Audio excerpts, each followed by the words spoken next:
The Guam Power Authority and the Consolidated Commission on Utilities are mulling over drastic changes to Guam's net metering program that could have a huge impact on Guam's residential solar energy users. But even the proposed changes by a GPA-funded study are being called into question by some members of the solar industry, and the resulting tensions have caused some solar companies to fund their own study.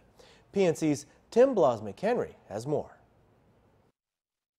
While GPA and the CCU have yet to make a decision on whether or not to recommend the vast changes to Guam's net metering program, as suggested in a GPA-funded Black and Veatch report, the debate continued at a work session yesterday between members of the solar industry and the CCU.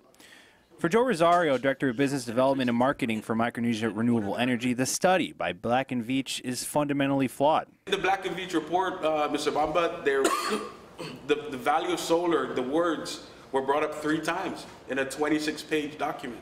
Yeah. So there wasn't any importance, if you will, placed on the value of solar that it really brings to the grid, and you can quantify it. Rosario is funding his own study, a study he says will quantify the value that solar customers bring to the energy grid. This is a key argument among solar energy users and distributors.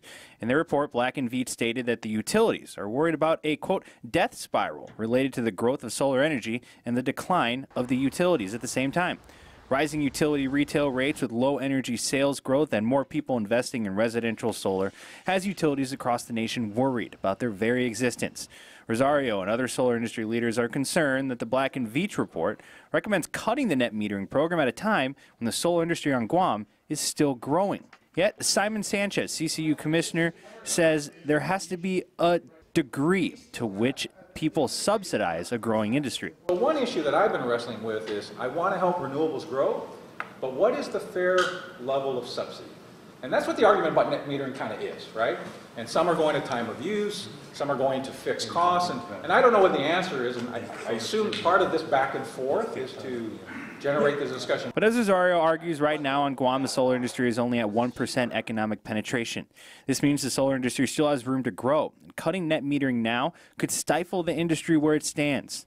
With the CCU and the solar industry seemingly at odds over where Guam should take net metering, one thing is for sure: whatever changes do occur to the NEM program on Guam, it must be advantageous to both the solar energy industry and GPA. It's got to be a two-way street. It can't be too advantageous for either side, or somebody's going to cry foul. CCU Chairman Joey Duenas has set the next work session between these two groups for 45 days from now. He says this is because they want to give Rosario's group a chance to put together their own study on the value of solar. Duenas says the CCU is waiting on GPA to make its recommendation regarding the Black and Veatch report. This should be done by the next CCU solar energy work session. For PNC News, I'm Tim Blosnick-Henry.